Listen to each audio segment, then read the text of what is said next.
Okay, welcome. This morning we're going to do a webinar on the Realist CMA tool. This is different than the CMA tool within Innovia. The biggest difference, besides functionality and how it works, is that it also will incorporate for sale by owner sales, so sales that did not happen within the MLS. Now, of course, our data about those sales is a little less, or I guess significantly less in some cases, because we just don't have as much information about that property. It's things that were pulled from public record.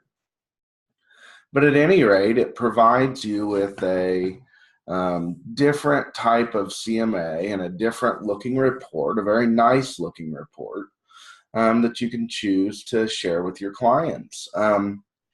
And in this case, it's a very customizable report. So let's begin and dive in. I'm going to use a fairly pure example this morning where we have good sales, but I also want to make sure to show you how to make modifications to this so that it'll fit your needs. So I'm going to begin. I'm just in the MLS, and I'm going to open up Realist.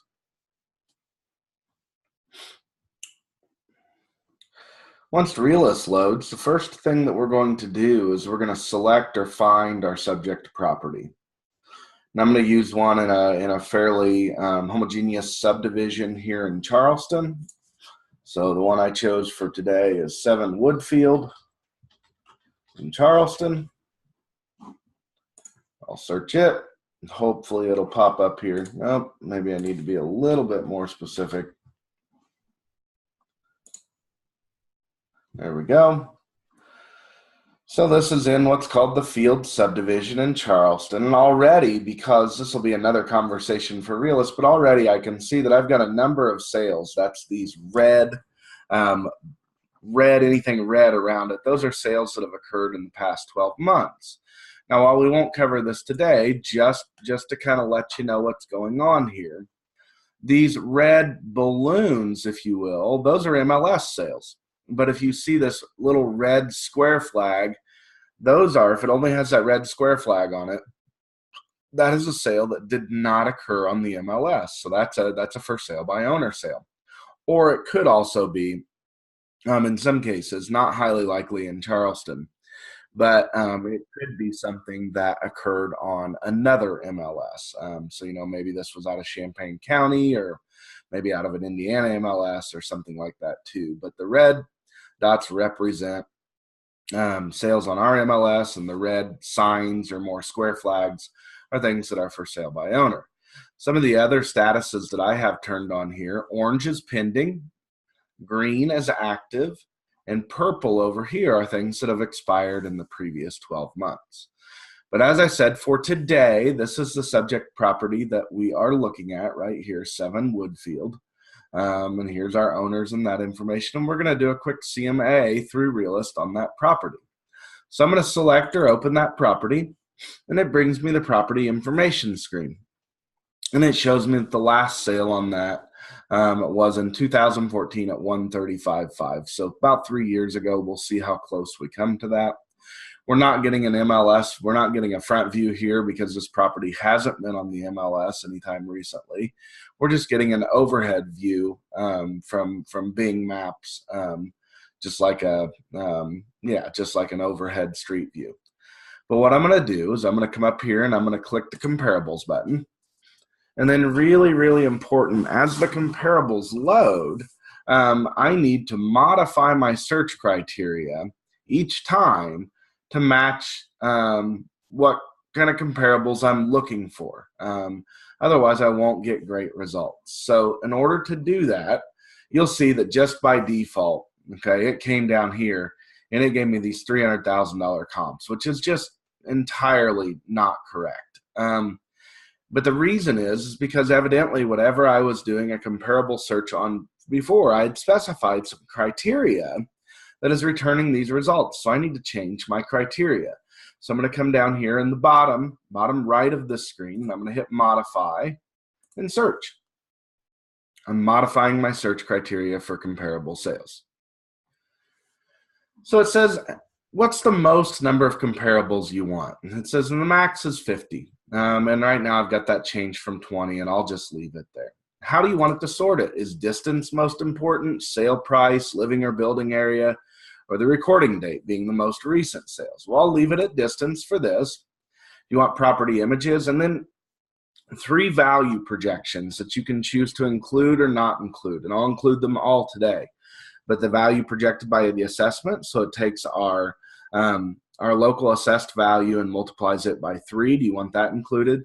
The value by square footage, so it'll take the average dollars per square foot, multiply it by the square foot of the comparable, and tell you what it is. And then CoreLogic's patented, but it's an automated valuation model, the real AVM for those properties. You want those for that. Where do you want your information to come from? That's this data source, and the options are both tax and MLS. So both means include both for sale by owners and MLS sales. Tax is just things that occurred for sale by owner. Why they call it tax, I'm not sure. It's because the information comes from the taxation systems that we pull data from, but it doesn't mean tax sales. It just means from public record as opposed to from the MLS.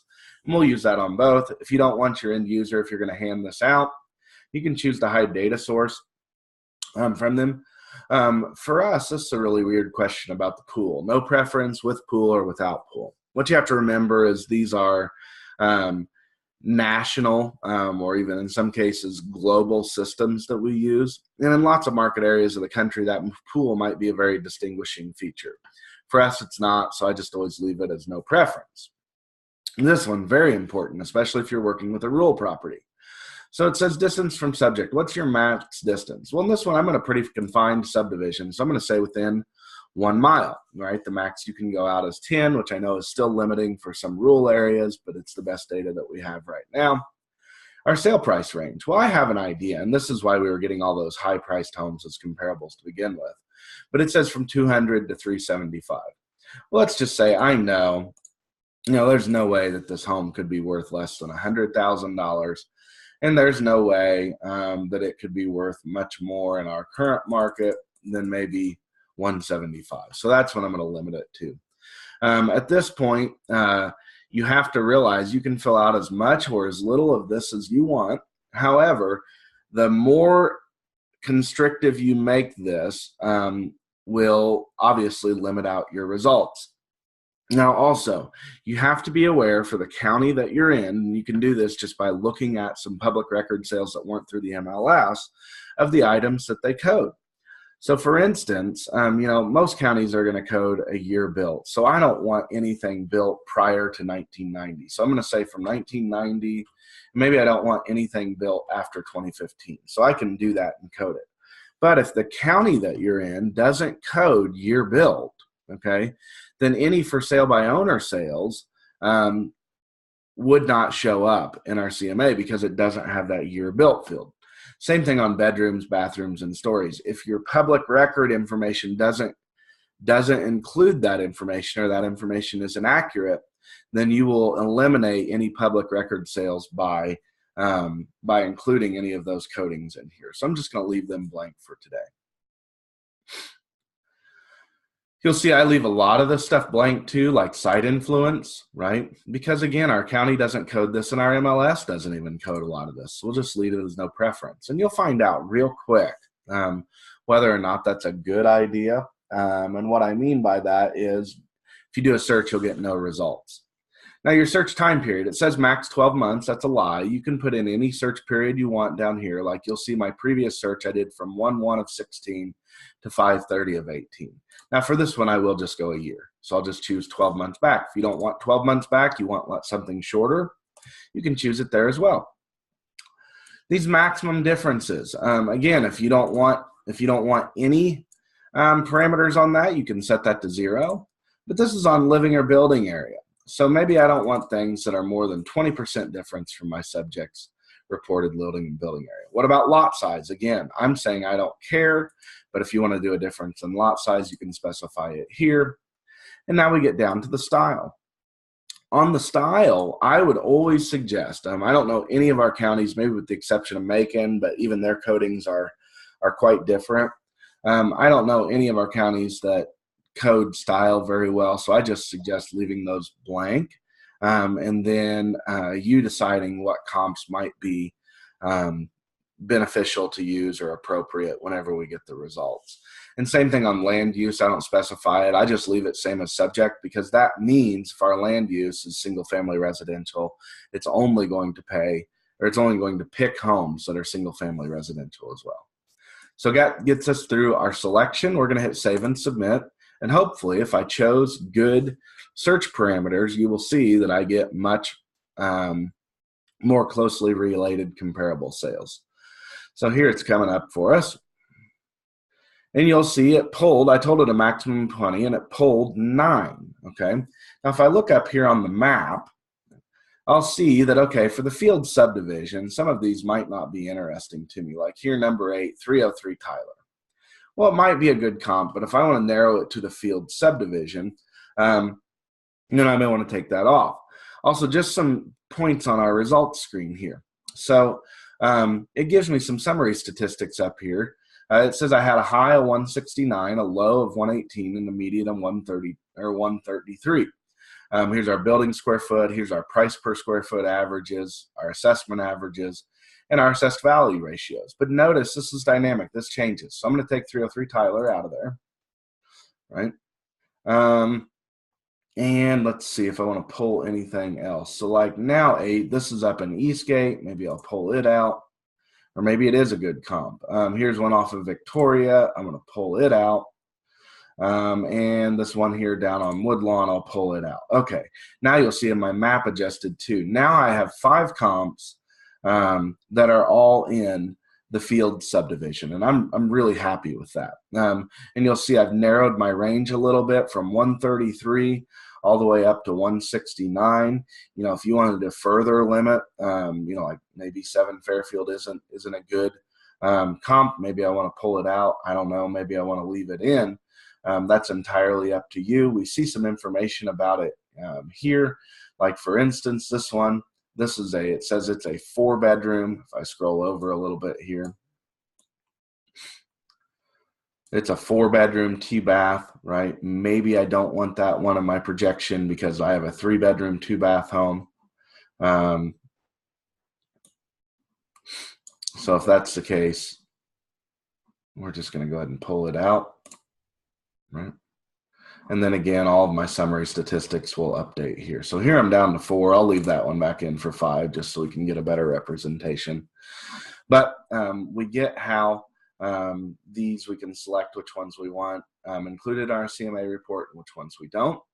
Once we have something we like, we are going to come down here. We have the comparables that we like. We're going to come down here and hit Generate Comps Report. This is somewhat similar to the 3-up view in Innovia, but it does have some differences too. So here's how our comps report ends up showing. We get some summary statistics here at the top and a map, but it's going to tell us the high, low, median, and average for those comps we selected. So here's our subject property, most recent sale on it, what its price per square foot was, building square footage, the lot size, bedrooms, baths, when it was built, total assessed value, the projection by assessment, square footage, and the real AVM model, right? And then out of all the comparables we chose, what was the high, low, median, and average for those? So as you'll see in this one, we have a much higher projected value by assessment than we do on the real AVM or the projection by square feet. So in this case, we may be looking at a home that's over assessed. I don't know. Some notes down here. So we see our subject on the left, and then we get, like I said, what's a 3-up view. Now for a property that has not sold on the MLS, so this first one is a for sale by owner, or it was sold outside of our MLS, you'll see we just get a top view. We don't get a street view of that. These over here are MLS photos, and actually if you click on them, you can see other MLS photos that might be associated with that property. See if I can pull this one up and see if we get any better results here. You'll see we get the interiors on that as well. So this is comps 1, 2, and 3 and all the information about those comps. We go forward a page and we'll get 4, 5, and 6, or in this case, I think we stopped at 5. Yep, so we get comps 4 and 5. and all the sale information at them. You have the option with this report to print it, save it as a PDF, email it directly out of Realist. I want to show you what the PDF looks like. So I'll just do a quick save here, middle load. Let's see. Now I'm not sure. I hope you can see this. So here's the Realist CMA report that prints out. So again, you get your summary statistics first, right?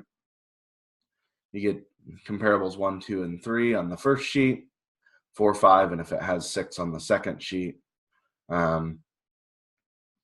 to be able to present to your client again. And you can pull any of that information in or out of there as you wish. Let me show you some of those features real quick.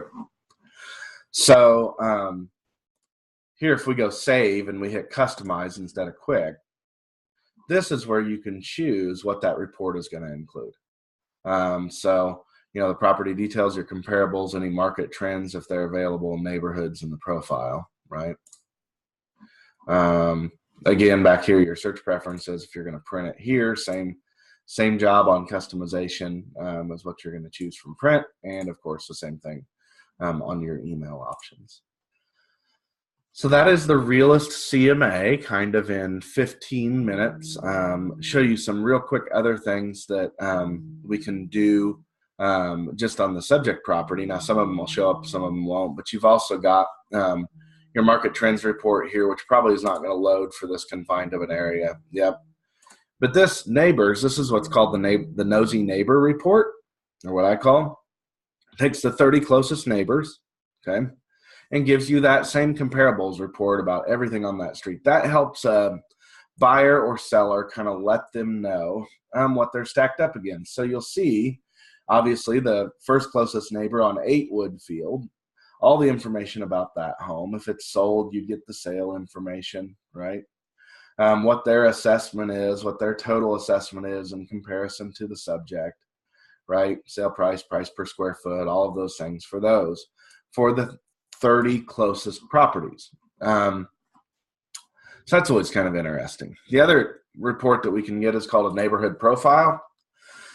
This for our area is limited by zip codes since we don't have defined neighborhoods for census data.